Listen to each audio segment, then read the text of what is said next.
in the winter of 1745. Something happened in the Mohawk Valley of New York that colonial authorities buried so deep it took nearly 3 centuries for the truth to surface. 17 families, 43 men, women, and children, all dead in a series of brutal raids that should never have happened. The attacks followed a pattern so precise, so calculated that survivors whispered of an invisible puppet master orchestrating the carnage from the shadows. What they didn't know was that their puppet master was 11 years old, spoke 3 languages fluently, and had turned genocide into a family business. The name Jonas Kryton appears in exactly 3 colonial documents from that winter, each time marked with a special notation that historians have only recently deciphered. It means sealed by gubernatorial order. Before we continue with the story of the boy who turned war into profit and death into an art form, I need you to hit that subscribe button and let me know in the comments what state you're listening from, because this dark chapter of American history touches every corner of our nation's bloody birth. The truth about Jonas Kryton didn't emerge from dusty archives or forgotten letters. It came from the dying confession of a Mohawk elder in 1823, recorded by a missionary who immediately sealed the document and begged his superiors to never let it see daylight. The Mohawk Valley in 1745 stretched like an open wound across central New York, a corridor of scattered settlements clinging to the edges of civilization. King George's War raged between the French and British, turning the American frontier into a chessboard where pawns were measured in human lives. The valley's inhabitants, Dutch patrons, German immigrants, Scots-Irish frontiersmen, and English merchants, lived in constant fear of French allied war parties sweeping down from Canada. Fort Hunter stood as the region's primary trading post, a ramshackle collection of wooden buildings surrounded by a 12-voot palisade. Here in a large stone house that served as both residence and warehouse lived Jonas Kryton, one of the most successful arms dealers on the colonial frontier. Creighton had immigrated from Glasgow in 1738, bringing with him a keen understanding of European weapon manufacturing and an even keener sense for profit in times of chaos. Creighton household was a microcosm of frontier complexity. Hamish employed 2 Mohawk interpreters, a French trapper who'd switched allegiances, and a former indentured servant from Virginia who kept the books. His wife Margaret had died giving birth to their only child, Jonas. In 1734, the boy grew up surrounded by the conversations of war, the clatter of muskets being cleaned, and the careful negotiations that meant the difference between peace and bloodshed. Jonas Kryton was no ordinary child. By age 7, he spoke fluent English, Dutch, and Mohawk. His father's business required constant communication with various factions, and the boy had proven invaluable as a translator and messenger, standing barely 4 feet tall, with sharp gray eyes and an unsettling stillness about him. Jonas moved through the complex world of frontier politics like a ghost observing a play. The winter of 1744 had been particularly harsh, and spring brought news that chilled the blood of every valley resident. French forces under the command of Captain Paul Marouin had been spotted moving south from Lake Champlain. More disturbing were reports of Abbassee and Huron war parties being supplied with fresh British weapons that seemed suspiciously similar to those in Jonas Kryton's inventory. In May of 1745, Hamish received a visitor that would change everything. Captain Edmund Stockwell of the New York Colonial Militia arrived at Fort Hunter with disturbing news. Someone was playing both sides of the conflict, selling weapons to hostile tribes while simultaneously arming colonial militias. The practice was not just treason. It was a death sentence for innocent families caught in the crossfire. The morning of June 14, 1745 dawned clear and unnaturally quiet. Jonas Kryton sat in his father's study, carefully copying inventory lists, in his precise, adult-like handwriting. Through the window, he could see 2 Mohawk warriors approaching the trading post. He recognized them immediately. Then Brother Carinati, and a younger warrior named Carinati. Both men carried themselves with the tension of those bearing important news.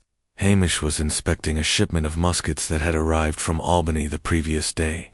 The weapons were of exceptional quality, British Brown Best muskets with modifications that made them lighter and more accurate than standard military issue. Jonas watched his father's hands move over the weapons with the reverence of a craftsman appreciating fine work. When Carnati entered the study, his face was grim. "The French captain sends word," he said in heavily accented English. "His warriors need more of the fire sticks, the ones with the silver bands around the stock." He gestured toward the window, where a small group of Huron warriors waited in the shadows of the terrain. Jonas felt something stir in his chest. Not fear, but excitement. He understood what was happening in a way that even his father didn't quite grasp. These weren't just business transactions. They were pieces of a vast game where information was more valuable than gunpowder, and the right word whispered to the right person could tip the balance of power across hundreds of square miles. "Tell the French captain his warriors will have their weapons," Hamish replied carefully. "But the price has increased. British patrols have made transport more dangerous." After the Mohawk left, Jonas approached his father with the careful manner he'd perfected over years of observation. "Papa, what if the British knew the French were getting weapons with silver stock bands?" Hamish looked at his son sharply. "That's not information for children, Jonas." "But if someone told them," the boy continued with innocent curiosity, "wouldn't they want to know where those weapons came from? Wouldn't they pay for such information?" The idea that formed in Hamish's mind wasn't his own. It was planted there by his 11-year-old son with the precision of a surgeon inserting a scalpel. Within the week, Hamish had made contact with British intelligence officers, offering to serve as a double agent. What he didn't realize was that Jonas had already begun his own correspondence, writing letters in 3 languages to various military commanders, traders, and tribal leaders throughout the region. Jonas's first independent operation began with an overheard conversation between 2 Dutch traders discussing the Vandenberg family farm. Peter Vandenberg had immigrated from New Amsterdam in 1739, establishing a prosperous homestead along the Mohawk River, where he raised cattle and grew wheat for the Albany market. His wife, Greer, was known throughout the valley for her skill with medicinal herbs, often trading her remedies for goods the family couldn't produce themselves. The Vandenbergs represented exactly what Jonas was looking for, a family prosperous enough to matter, but isolated enough to be vulnerable. More importantly, Peter had recently begun trading directly with French agents, bypassing established intermediaries like Hamish Creighton, a business decision that had reduced the Creighton family's profits by nearly 15%.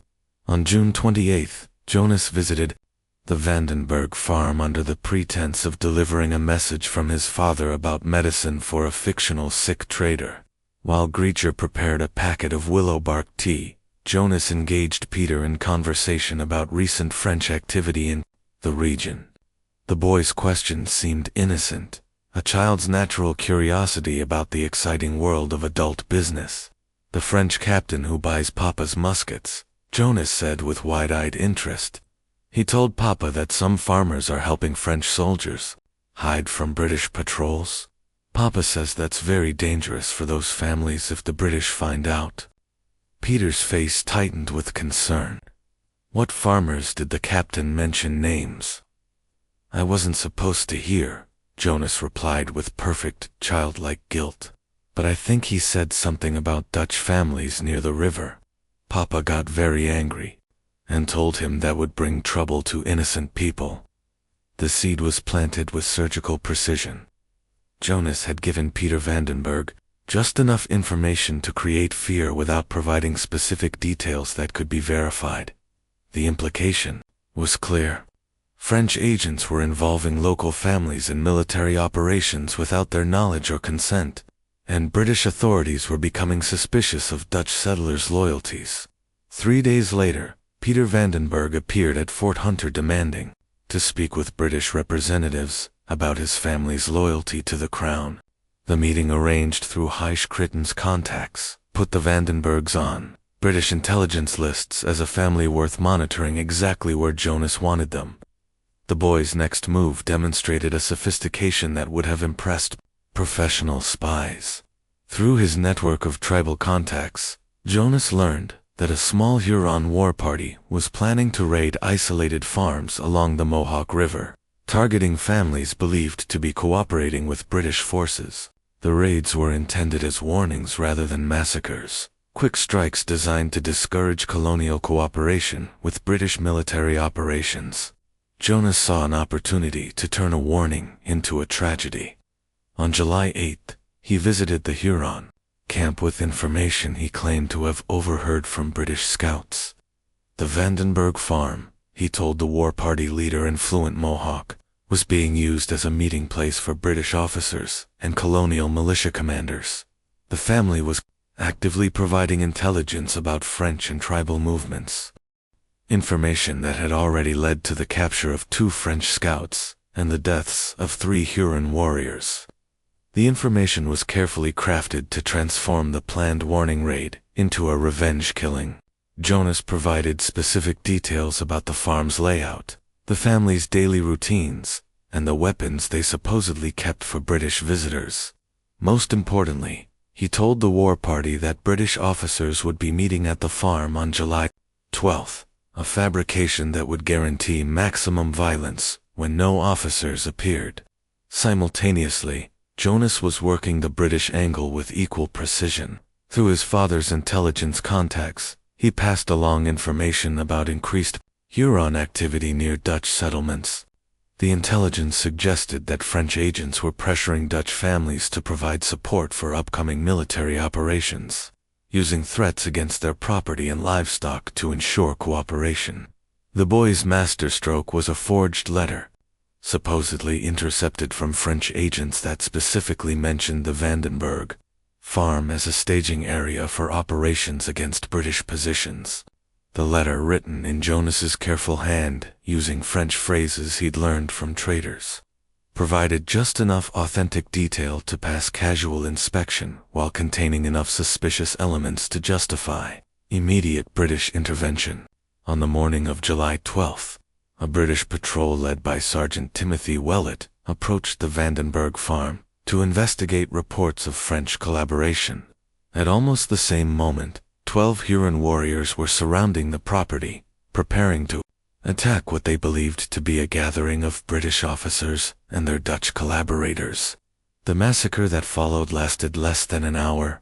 Peter Vandenberg died trying to protect his family from attackers whose language he couldn't understand and whose presence he couldn't explain. Greicher was killed while attempting to reach their children who were hiding in the root cellar. The British patrol, arriving to find the farm under attack, engaged the Huron warriors in a firefight that left 5 soldiers and 7 warriors dead. When the smoke cleared, the Vandenberg farm was a smoking ruin.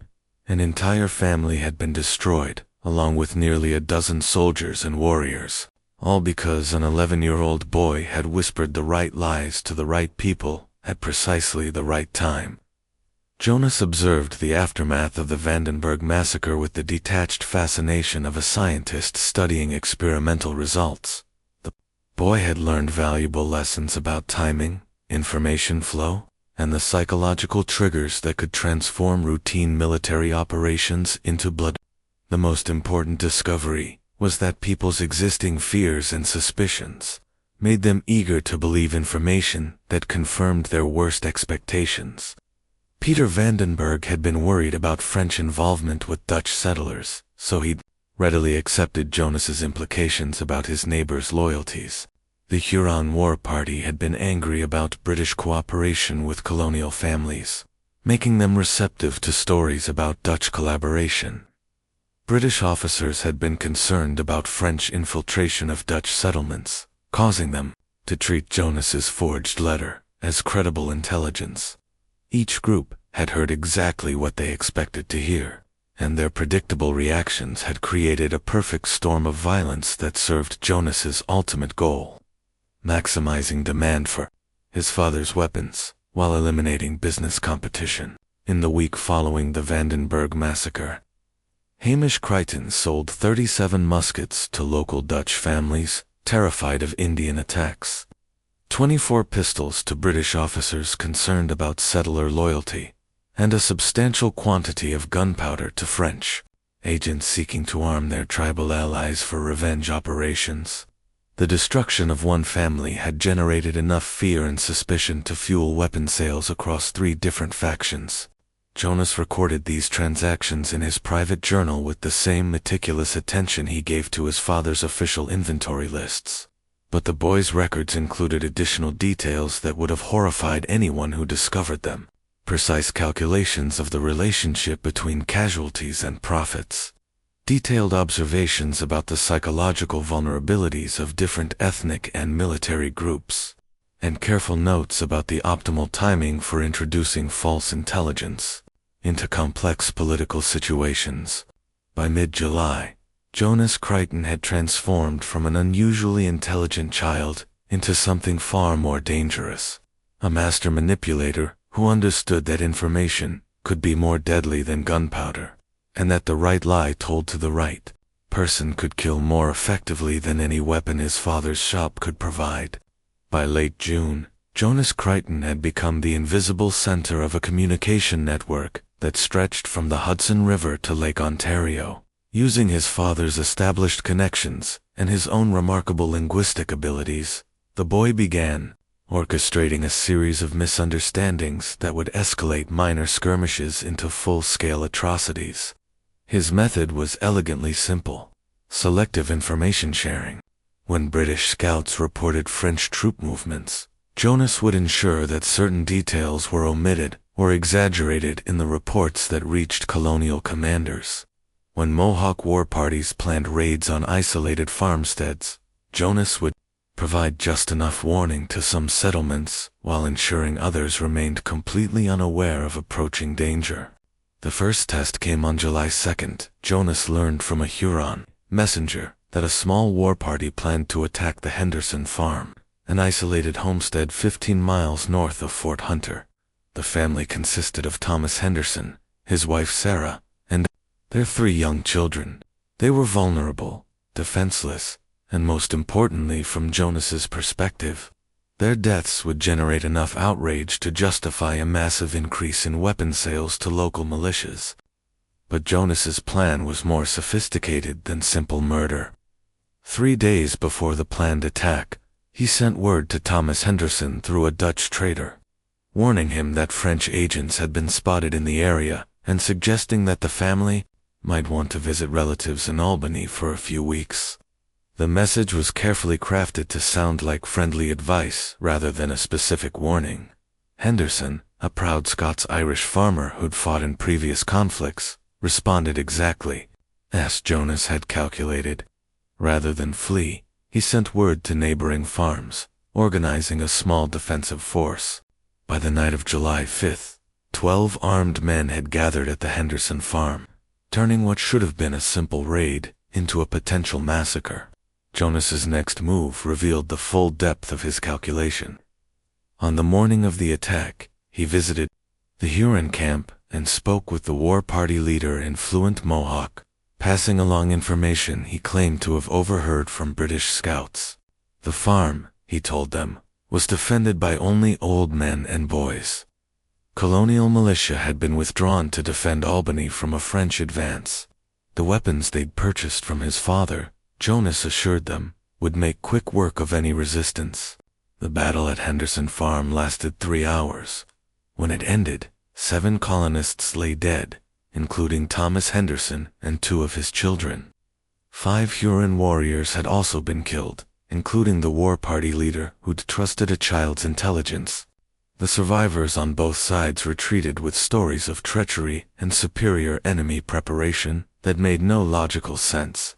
Within a week, Hamish Creighton had sold 47 muskets to newly formed colonial militias, 62 pounds of gunpowder to French agents, and a case of pistols to Mohawk warriors seeking revenge for their fallen comrades. The boy who orchestrated the entire sequence sat in his father's study, carefully recording each transaction in his precise handwriting. calculating profits that were measured in both coins and corpses. By August of 1745, Jonas had expanded his operations beyond simple information manipulation.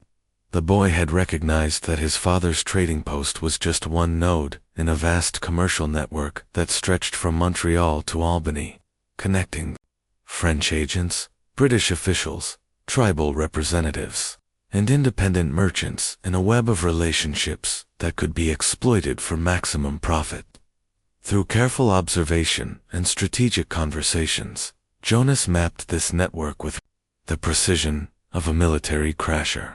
He learned that Isaac Clark, a German immigrant who operated a rival trading post near the Gnosis settlement, was experiencing financial difficulties due to increased French military activity. Abraham Yates, a Dutch merchant from Skeene City, was seeking new suppliers for British Army contracts. Samuel Wells, an English trader based in Albany, had been asking questions about French weapon purchases that suggested possible intelligence connections. Each of these merchants represented both an opportunity and a threat. Jonas understood that controlling information flow between them could determine not just his family's profits, but the entire balance of power in the regional arms trade. The boy began crafting a series of operations designed to eliminate competitors, while expanding his father's market share through carefully orchestrated violence. His first target was Isaac Clark, whose German Lutheran background made him naturally suspicious of French Catholic influences, while his financial desperation made him vulnerable to manipulation. Jonas learned from Mohawk contacts that Clark had been approached by French agents seeking to establish a weapons cache near his trading post, an offer that the struggling merchant had reluctantly accepted. The boy saw an opportunity to destroy a competitor while simultaneously creating new demand for weapons. Through his father's British intelligence contacts, Jonas arranged for information about Clark's French connections to reach colonial authorities. But the intelligence he provided was carefully modified to suggest that Clark was voluntarily collaborating with enemy agents, rather than being coerced by financial necessity. Simultaneously, Jonas was feeding different information to French contacts, suggesting that Clark was planning to betray French operations to British authorities in exchange for colonial protection and financial support. The boy's genius lay in making both accusations technically true, while ensuring that neither side understood the full context of Clark's situation. The destruction of Isaac Clark's trading operation began with a pre-dawn raid by British Colonial militia on August 23. The soldiers, acting on intelligence that suggested Clark was storing weapons for French military operations, discovered exactly what Jonas had predicted: a cache of muskets and gunpowder that Clark couldn't explain without admitting to French connections that would confirm his apparent treasonous activities. Before Clark could be formally arrested, a Huron war party attacked the militia patrol, apparently attempting to recover weapons that French agents claimed had been stolen by a traitorous German merchant. The firefight that followed destroyed Clark's trading post, killed 6 colonial soldiers and 4 Huron warriors, and left Isaac Clark himself dead from wounds received during the crossfire. Within a month, Creighton had acquired most of Clark's former trade routes and customer relationships, expanding his business operations to include German settlements that had previously been outside his commercial reach. The eliminated competition allowed the Creighton to raise prices while reducing the quality of service. Knowing that desperate customers had few alternatives in the increasingly violent frontier environment, Jonas's next operation targeted the supply chain that connected frontier trading posts with major commercial centers like Albany and New York City. The boy had learned that weapon shipments followed predictable routes and schedules, making them vulnerable to coordinated attacks that could appear accidental while serving specific business purposes. Samuel Wells, the Albany-based trader who'd been asking suspicious questions about French weapon purchases, represented both a threat to the Creighton family's security and an opportunity to demonstrate Jonas' growing influence over regional military operations through careful investigation. Jonas discovered that Wells was indeed working with British intelligence services, gathering information about French military supply operations for use in planning future raids and ambushes. The boy's response was characteristically sophisticated, rather than simply eliminating Wells. Jonas decided to use the merchant's intelligence connections to orchestrate a series of attacks that would simultaneously destroy French military supplies, eliminate British intelligence assets, and create new opportunities for Creighton family profit. Working through his network of tribal contacts, Jonas provided French agents with detailed intelligence about British supply convoys traveling between Albany and frontier trading posts. The information was accurate enough to enable successful attacks, while being timed to ensure maximum disruption of British military operations. But Jonas's intelligence came with subtle modifications that would guarantee French victories while creating long-term strategic disadvantages.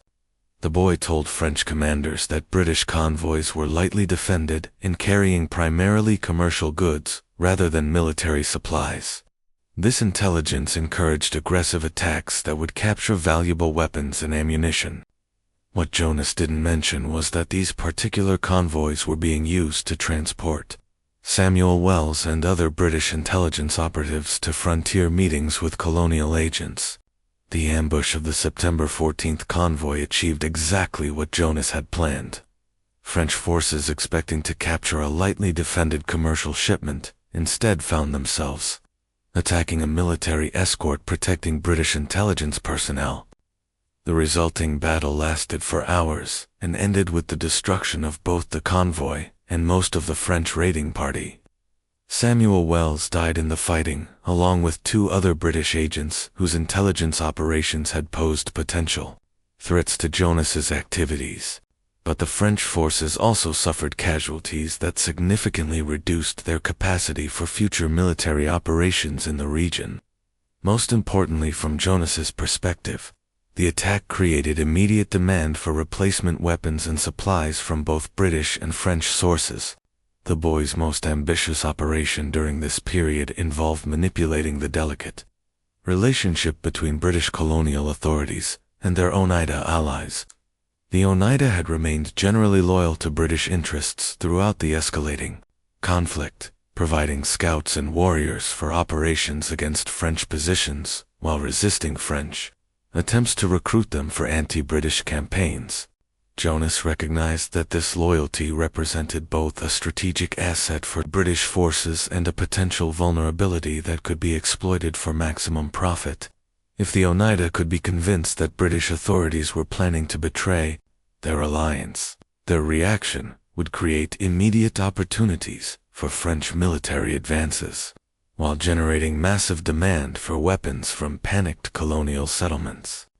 The operation began with Jonas carefully studying Oneida political structures and identifying key decision-makers within the tribal council. Through his Mohawk contacts, he learned that Shenandoah, an influential Oneida war chief, had been expressing private concerns about British long-term intentions regarding tribal lands and sovereignty. These concerns provided Jonas with the psychological pressure points he needed to destabilize the British-Oneida alliance. Using information gathered from British intelligence contacts, Jonas learned about planned military operations that could be presented to Oneida leaders as evidence of British treachery. A proposed raid on French positions near Lake Ontario required coordination with tribal allies, but the operational details included provisions for establishing permanent British military posts in traditional Oneida territory. Jonas saw an opportunity to use accurate information in a false context to achieve devastating results. Through carefully orchestrated conversations with Oneida representatives, he suggested that the proposed military posts were not temporary, strategic positions, but permanent installations designed to control tribal movements and limit their traditional hunting and trading activities. The boy's manipulation was subtle and sophisticated. Rather than directly accusing British authorities of planning to betray their Oneida allies, Jonas simply asked innocent questions about the long-term implications of increased British military presence in Oneida territory. His childlike curiosity made these questions seem natural while planting seeds of suspicion that would grow into full-blown paranoia under the right circumstances. Simultaneously, Jonas was feeding complimentary intelligence to British contacts, suggesting that French agents had been successful in recruiting Oneida warriors for operations against colonial settlements. This intelligence was technically accurate. French agents had indeed approached Oneida leaders. But Jonas's reports exaggerated both the scope of French recruitment efforts and the likelihood of Oneida cooperation. The collision between these two deception campaigns occurred during a crucial meeting between British officers and Oneida representatives on October 3rd.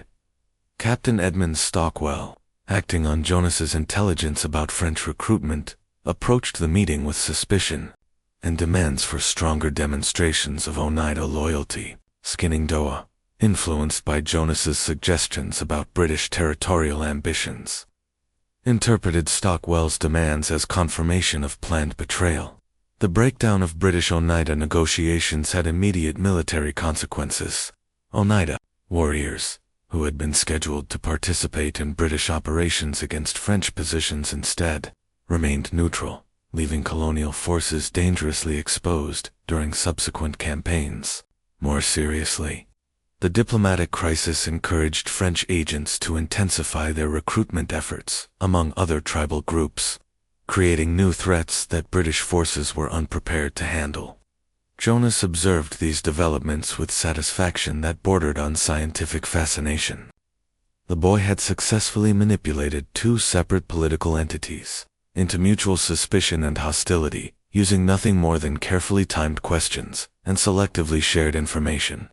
The resulting military complications would generate weapons sales, create new intelligence-gathering opportunities, and eliminate potential threats to his family's commercial dominance. But Jonas's greatest achievement was something that even he didn't fully recognize at the time. He had demonstrated that information warfare could be more effective than conventional military operations in destabilizing enemy alliances and creating strategic advantages. The 11-year-old had essentially invented techniques that wouldn't be formally recognized by intelligence professionals for another 2 centuries. As summer turned to autumn, Jonas's operations became increasingly sophisticated. He'd learned that the key to successful manipulation wasn't just providing false information, it was providing true information to the wrong people at the wrong times. A real French troop movement, reported to Colonial militia a day late, could result in an ambush. Accurate intelligence about British supply convoys shared with hostile tribes could trigger retaliatory raids that would kill dozens. The boy's greatest innovation was what he privately called the echo method. Jonas would overhear or engineer a piece of intelligence, then carefully modify it as it passed through his network of contacts. By the time information reached its final destination, it bore only a passing resemblance to the original facts.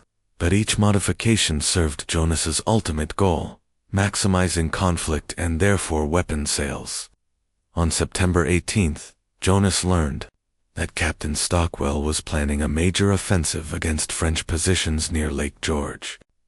The operation involved coordinating attacks with Oneida allies while preventing Mohawk warriors from joining French forces. It was exactly the type of complex military planning that offered multiple opportunities for profitable sabotage. Jonas began by visiting his friend Tequita, a young Mohawk woman who served as an interpreter for various tribal councils. He shared with her his concerns about British plans to establish permanent forts on traditional Mohawk hunting grounds. Information that was technically accurate, but presented in a context that made it sound like an immediate threat rather than a long-term possibility. Tequita, trusting the boy who'd grown up among her people and spoken their language since childhood, shared this intelligence with her uncle, a respected war chief named Canon Warahara. Within days, Canon Warahara was organizing Mohawk support for French forces. support that Captain Stockwell was counting on not happening. Simultaneously, Jonas was feeding different information to British contacts. Through his father's business correspondence, he let slip that French forces had received detailed intelligence about British troop movements, suggesting a spy in colonial ranks. This information, technically true, since Jonas himself was providing intelligence to French agents, created paranoia and mistrust that hampered British military effectiveness. The battle near Lake George was a catastrophe for both sides.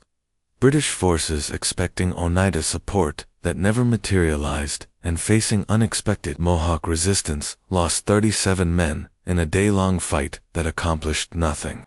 French casualties were equally severe, and the mutual slaughter accomplished exactly what Jonas had intended. Both sides desperately needed new weapons, ammunition, and supplies.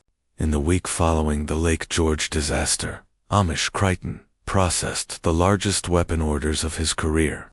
British agents purchased everything he had in stock and placed orders for additional shipments from Albany and New York City.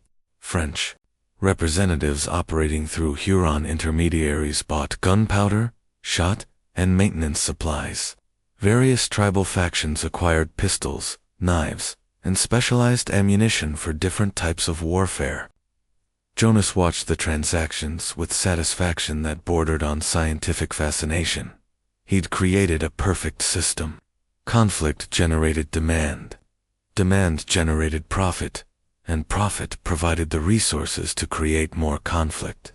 Each death was both a tragedy and a business opportunity. Each military disaster, a chance to sell solutions to the problems he'd helped create. October had brought the first harsh frosts to the Mohawk Valley, and with them came intelligence that would provide Jonas Kryton with his greatest opportunity for orchestrated destruction. Captain Jacques-Pierre Taffanel's supply convoy represented more than just another French military operation. It was the convergence point where Jonas could bring together months of careful manipulation in one devastating crescendo of violence. The boys' preparation for what would become the Deer Creek Massacre began with a detailed study of military logistics and communication systems. Jonas had learned that successful operations required not just the manipulation of information, but the precise timing of its release to ensure maximum destructive potential. Like a composer arranging a symphony of death, he began orchestrating the movements of three separate military forces toward a single inevitable collision. His first challenge was understanding the French convoy's actual mission and composition. Through his network of tribal contacts, Jonas learned that Captain Taffanel was transporting not just routine supplies, but a substantial payroll intended for French forces throughout the region, along with specialized weapons and ammunition for upcoming winter operations. This intelligence provided Jonas with the foundation for the elaborate deceptions he would construct around the convoy's true nature. The boys' second challenge was more complex, creating believable but false intelligence that would motivate British and tribal forces to converge on the convoy's location at precisely the right moment. This required not just understanding military procedures, but anticipating the psychological responses of individual commanders to different types of threats and opportunities. Jonas's manipulation of British intelligence began with Captain Edmund Stockwell, whose suspicions about colonial loyalty had been carefully cultivated through previous operations. The boy had learned that Stockwell was under pressure from his superiors to demonstrate results against French operations, making him particularly receptive to intelligence that promised significant tactical victories. Through his father's intelligence contacts, Jonas provided Stockwell with a series of reports that gradually built a compelling but false picture of the French convoy's importance. The first report delivered in mid-October suggested that French forces were planning major operations against colonial settlements requiring substantial financial resources and specialized equipment. The second report, timed to arrive just as British scouts were beginning to track French movements, indicated that a high-value target was moving through the region, carrying resources essential to French winter campaigns. The boy's genius lay in combining accurate details with strategic omissions and modifications. The French convoy was indeed carrying valuable supplies. Jonas's intelligence was technically correct, but his report suggested that the convoy was lightly defended and carrying a payroll chest worth far more than its actual contents, while omitting crucial information about the escort's size and military capabilities. More importantly, Jonas timed the release of this intelligence to coincide with other intelligence, suggesting that French agents were planning coordinated attacks on British positions throughout the region. This created a psychological context, where attacking the convoy appeared to be a defensive necessity rather than an opportunistic raid, making British commanders more likely to commit substantial forces to the operation. Jonas's manipulation of tribal forces required even greater sophistication, as he needed to present the same convoy as both a threat requiring military response and an opportunity requiring protection. The boy had learned that different tribal groups responded to different psychological triggers, allowing him to craft customized deceptions for each audience. For the Mohawk war party, led by Karen Hayatati, Jonas presented the convoy as a peaceful trading expedition carrying winter supplies, promised to tribal families as compensation for losses suffered in recent conflicts. This intelligence transformed a military target into a humanitarian mission that required protection from British aggression. The boy's presentation of this information was masterfully crafted, rather than simply lying about the convoy's nature. Jonas selectively emphasized certain aspects of its mission, while minimizing others. The convoy was indeed carrying supplies that could benefit tribal communities, trade goods, and materials that French agents routinely used to maintain tribal alliances.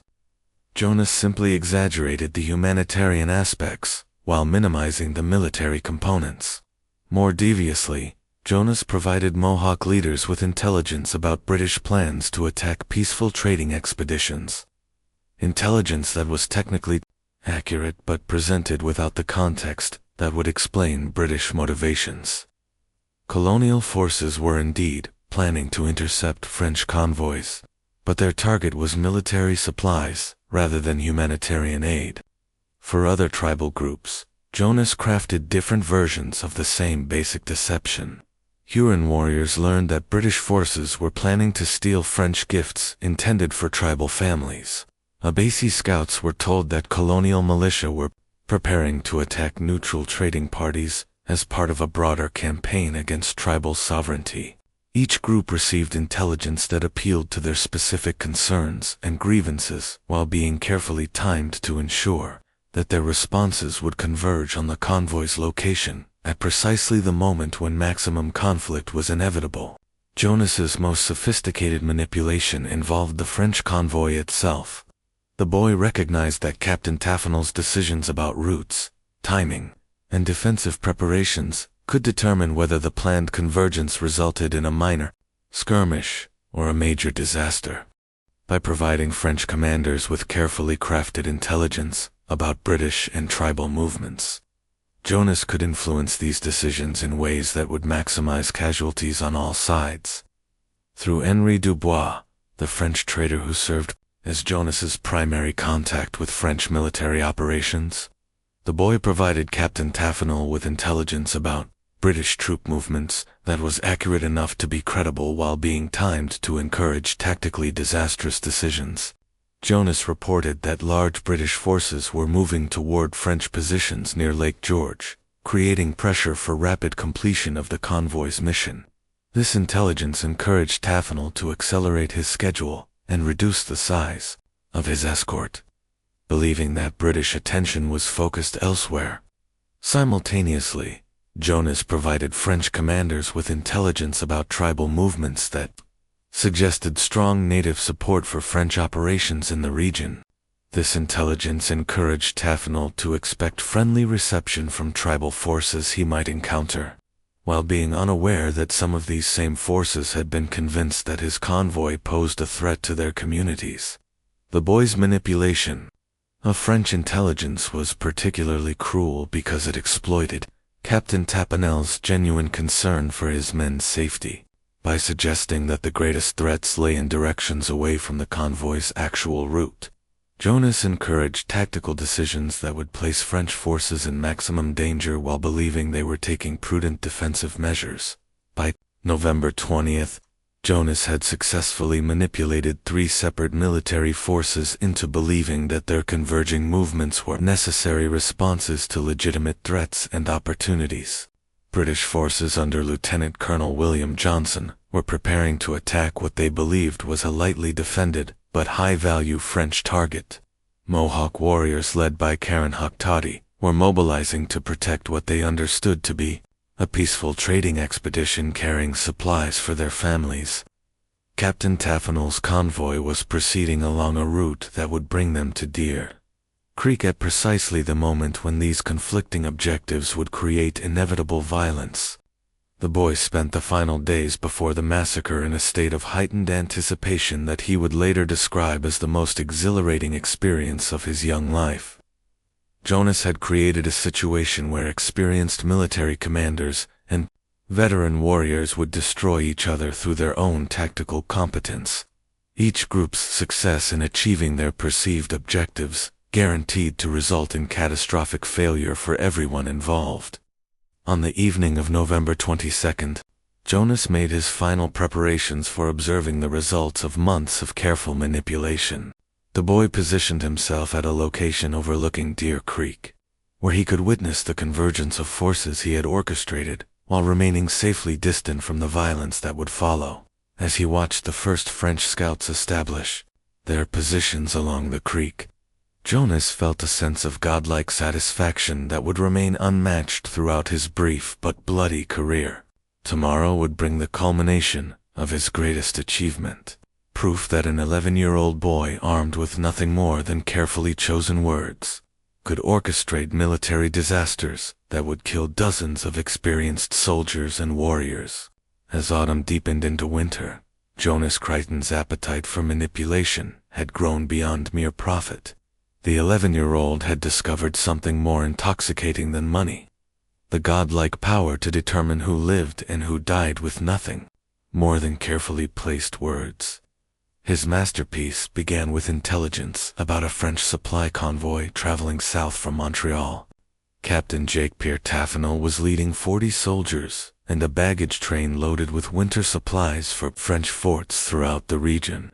The convoy represented a legitimate military target, but Jonas saw it as something more, an opportunity to orchestrate the most devastating misunderstanding of his brief but bloody career. Just when we thought we'd seen it all, the horror in the Mohawk Valley intensifies. If this story is giving you chills, share this video with a friend who loves dark mysteries.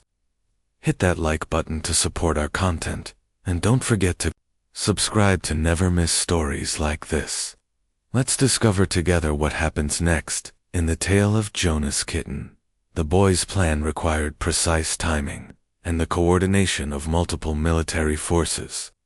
Through his father's contacts, Jonas ensured that British intelligence learned about the French convoy, but the information they received indicated that Captain Tappanel was traveling with only 20 soldiers and carrying a payroll chest worth thousands of pounds. This false intelligence virtually guaranteed that British forces would attempt an ambush. Simultaneously, Jonas was working a different angle with tribal contacts. He visited Karen Hoktadi with urgent news. British forces were planning a surprise attack on a peaceful trading expedition.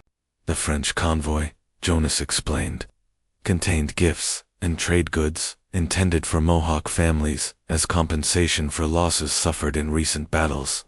If the British succeeded in their ambush, these essential winter supplies would be stolen, leaving many families to face the harsh months ahead without adequate resources. The third element of Jonas's plan was the most diabolical. Through a French trader named Rue Dubois, Jonas passed along information about British troop movements. A large colonial force, he reported, was planning to attack the Mohawk castle at Kaijohari, using intelligence provided by Oneida allies. This attack was supposedly scheduled to coincide with the convoy ambush, creating a coordinated assault on French and Allied indigenous positions. None of this information was entirely false. That was the genius of Jonas's method. British forces were indeed planning to intercept the French convoy, though not for the reasons Jonas had suggested to his tribal contacts. Some British commanders had discussed potential operations against hostile settlements, though no specific plans existed for attacking Kajari. French forces were moving through the region, though their mission was routine resupply rather than military aggression. By combining true facts with false context and selective omissions, Jonas created a situation where every faction believed they were responding to legitimate threats. The result was a three-way battle that began at dawn on November 23rd and ended with such carnage that survivors on all sides later claimed they'd witnessed the work of demons. The convergence happened at a ford across Deer Creek 12 miles northwest of Fort Hunter. Captain Taffanel's convoy arrived first, making camp on the eastern bank, while scouts checked the surrounding forest for signs of British patrols. The French had no idea that Jonas's intelligence had drawn two separate enemy forces toward their position. British forces under Lieutenant Colonel William Johnson approached from the south, expecting to ambush a small French patrol carrying a payroll chest. Johnson commanded 60 Colonial militia and 20 on warriors, all convinced they were striking a blow that would significantly damage French operations in the region. The Mohawk war party, led by Karen Hayek, approached from the west, believing they were protecting a peaceful trading expedition from British aggression. 43 warriors had volunteered for what they understood to be a defensive mission to safeguard winter supplies for their families. At approximately 6:30 a.m., as morning mist rose from Deer Creek, the first shot shattered the November silence. A British scout spotting movement in the French camp fired the opening shot of what would become known as the Deer Creek Massacre, though official records would later describe it as a minor skirmish with limited casualties. What followed defied every convention of 18th-century warfare. French soldiers under attack from an unexpectedly large British force formed defensive positions and returned fire with disciplined volleys. British militia, finding themselves facing regular French troops rather than the lightly defended convoy they'd expected, pressed their attack with desperate courage. Oneida warriors, caught between competing loyalties and confused by the presence of Mohawk fighters, apparently allied with the French, attempted to avoid combat while protecting their British allies. The Mohawk war party, arriving to find their peaceful trading convoy under attack, launched a flanking assault on British positions, believing they were saving French friends from colonial aggression. In the chaos that followed, warriors who'd been allies for generations found themselves exchanging musket fire across a battlefield that none of them fully understood. The battle raged for 6 hours. When the gunpowder smoke finally cleared, 31 French soldiers lay dead, including Captain Penn. British casualties numbered 28, with Lieutenant Colonel Johnson among the fallen. 17 Mohawk warriors had been killed, along with 9 Oneida fighters who died trying to protect their British allies from their own cousins. But the true horror of Deer Creek wasn't the battle itself. It was what happened afterward. Survivors on all sides retreated with stories that made no rational sense. French soldiers reported being attacked by overwhelming British forces that seemed to know exactly where the convoy would be. British militia described a French trap that had somehow anticipated their ambush. Mohawk survivors spoke of betrayal and treachery, while Oneida warriors wondered how their longtime allies had turned against them without warning. In his study at Fort Hunter, Jonas Kryton recorded the battle's aftermath with the same careful attention he gave to his father's inventory lists. 85 dead, 7 different weapon orders, totaling more than 300 muskets. Diplomatic negotiations that would require additional armed escorts and security measures. Each corpse at Deer Creek had generated multiple business opportunities. The Deer Creek massacre created problems that even Jonas hadn't anticipated. With so many dead on all sides, colonial authorities could no longer dismiss the increasing violence as normal frontier warfare. Governor George Creighton in New York City ordered a formal investigation, dispatching Major Samuel Wells to determine how such a catastrophic misunderstanding had occurred. Major Wells was a veteran of European conflicts who understood military intelligence and the importance of accurate information in preventing unnecessary casualties. His investigation began with a simple question. How had three separate military forces converged on the same location at the same time, each believing they were responding to legitimate threats? The answer led Wells directly to Fort Hunter and the arms-dealing operation that had supplied weapons to all parties involved in the massacre. Amish Creighton, nervous about the investigation, but unaware of his son's activities, cooperated fully with military authorities. He provided records of all weapon sales, correspondence with various military commanders, and detailed accounts of his intelligence-gathering activities on behalf of British interests. But Major Wells was a thorough investigator. He noticed discrepancies in the timeline of information flow intelligence that seemed to reach different parties at suspiciously convenient intervals. More disturbing were the subtle variations in apparently identical pieces of information, modifications so slight that they could only have been made by someone with intimate knowledge of all parties involved. The investigation might have ended with routine findings of confusion in the fog of war, if not for a chance encounter that revealed the true architect of the Deer Creek disaster. On December 15th, while interviewing tribal leaders at Fort Hunter, Major Wells observed Jonas Kryton translating a conversation between Mohawk representatives and colonial officials. What struck Wells wasn't the boy's remarkable linguistic ability. Child interpreters were common on the frontier. It was the subtle way Jonas modified certain phrases, making minor adjustments that changed the context of statements without altering their basic meaning. A Mohawk complaint about soldiers taking food became warriors stealing supplies in translation. A reference to seeking peace was rendered as demanding compensation. Wells, fluent in Mohawk from his own frontier service, realized he was watching a master manipulator at work. But the manipulator was a child who shouldn't have possessed either the knowledge or the sophistication to orchestrate complex military deceptions. That evening, Major Wells requested a private meeting with Jonas Kryton. The conversation that followed, recorded in Wells's confidential report to Governor Creighton, revealed the full scope of an 11-year-old's war crimes. Jonas, perhaps recognizing that his game had reached its end, spoke with the same careful precision he'd used in orchestrating months of bloodshed.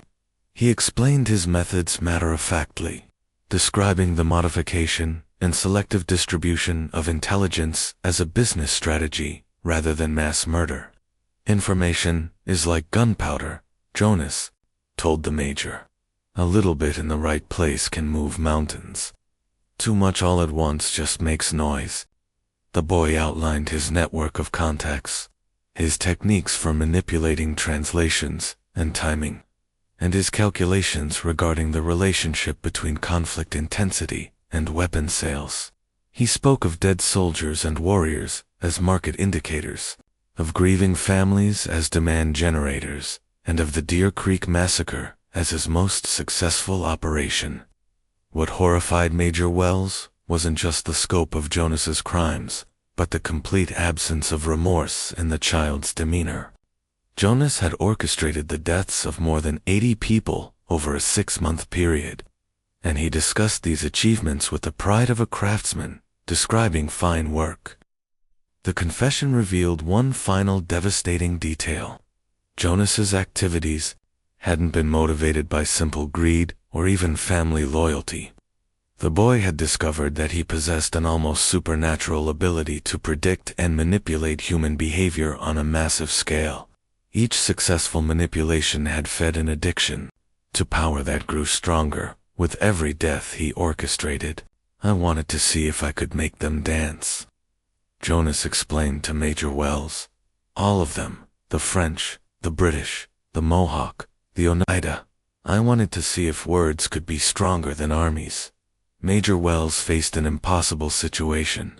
Jonas Kryton's crimes were undeniable, but prosecuting an 11-year-old for orchestrating military disasters would create problems far beyond the boy's individual guilt.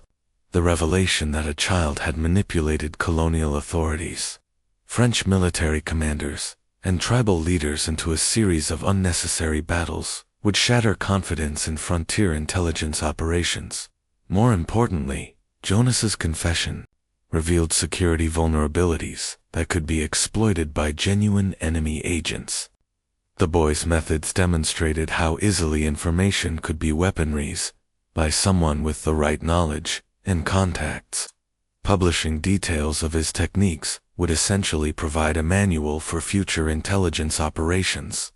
After consulting with Governor Clinton, Major Wells made a decision that would hide the truth about Jonas Kryton for nearly 3 centuries. The official report on the Deer Creek massacre attributed the disaster to communication failures and unfortunate timing. Jonas's role was classified under gubernatorial seal, with access restricted to senior military commanders and colonial administrators. The boy himself presented a different problem. Jonas couldn't be prosecuted without revealing his crimes, but he also couldn't be allowed to continue his activities. The solution was elegant in its simplicity. Jonas Kryton would disappear. On January 12, 1746, official records show that Jonas Kryton died of fever during a harsh winter outbreak that claimed several lives in the Mohawk Valley. A small funeral was held at Fort Hunter, attended by his father and a few family friends. The boy was supposedly buried in the fort cemetery, though no grave marker was ever placed. In reality, Jonas had been transferred to a secure facility in Virginia, where colonial authorities hoped to study his unusual abilities while keeping him away from sensitive military information. The arrangement was temporary, intended to last only until better solutions could be developed. But Jonas Kryton wasn't interested in colonial authorities' plans for his future. The last confirmed sighting of Jonas Kryton occurred on March 3, 1746, at a secure house near Williamsburg, where colonial authorities had placed him under what they called protective custody. The boy had spent 2 months being interviewed by various officials who hoped to understand how an 11-year-old had orchestrated such sophisticated intelligence operations. Jonas had cooperated with these interviews, providing detailed explanations of his methods and insights into the psychological vulnerabilities he'd exploited, but his handlers noticed disturbing changes in the boy's behavior. He began asking detailed questions about his interviewers' backgrounds, their families, and their official responsibilities. Several officials reported feeling that they were being studied rather than conducting studies. On the night of March 3rd, Jonas simply vanished. His room was found empty, with no signs of forced entry or struggle. The boy had somehow bypassed multiple guards and security measures without triggering any alarms or leaving any trace of his departure. The search for Jonas Kryton continued for months, involving colonial militia units across 3 colonies.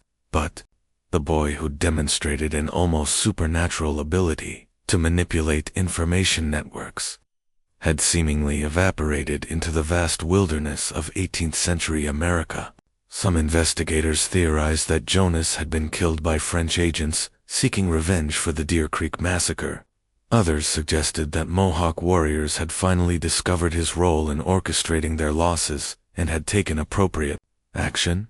A few darker theories proposed that Jonas had found new patrons, perhaps Spanish agents or hostile tribes who were willing to employ his unique talents. But the most disturbing possibility, noted in Major Wells's private correspondence, was that Jonas Kryton had simply returned to what he did best: manipulating conflicts from the shadows, orchestrating battles and massacres with nothing more than carefully chosen words whispered to the right people at the right times. The official silence surrounding Jonas Kryton's crimes lasted for 77 years. In 1823, a Mohawk elder named Toddy, brother of the war chief who died at Deer Creek, made a deathbed confession to Methodist missionary Samuel Kirkland. The old warrior, tormented by decades of guilt over his role in the massacre, revealed the truth about the child who'd manipulated his people into unnecessary war. Kirkland's transcript of this confession, sealed in church archives until 1968, provided the first detailed account of Jonas's methods and the true scope of his influence. The document revealed that tribal elders had suspected manipulation for years after Deer Creek, but had been unable to identify its source until long after Jonas had disappeared. More disturbing were Toddy's final words recorded by Kirkland with obvious reluctance. The boy who spoke like water and struck like lightning. He did not die. I have seen his shadow moving through other wars, other battles. The evil that small hands can do does not die with the hands that did it. Modern historians remain divided about Jonas Kryton's ultimate fate. Some argue that an 11-year-old, no matter how intelligent, couldn't have survived alone in 18th-century wilderness. Others point to unexplained intelligence failures and suspicious coincidences in subsequent frontier conflicts, suggesting that Jonas' techniques continued to influence American military disasters for decades. The most comprehensive study published by Columbia University in 1987 identified 17 separate incidents between 1746 and 1763 that showed characteristics consistent with Jonas's methods: selective information sharing, modified translations, and the manipulation of timing to maximize casualties on all sides. While no direct evidence links these incidents to Jonas himself, the pattern suggests that his techniques either survived through disciples or were independently discovered by others who understood the profit potential of manufactured conflict. What we know with certainty is that the winter of 1745 marked a turning point in frontier warfare. The battles that followed showed increasing sophistication in intelligence manipulation, suggesting that someone had learned from Jonas's innovations and was applying those lessons on an even larger scale.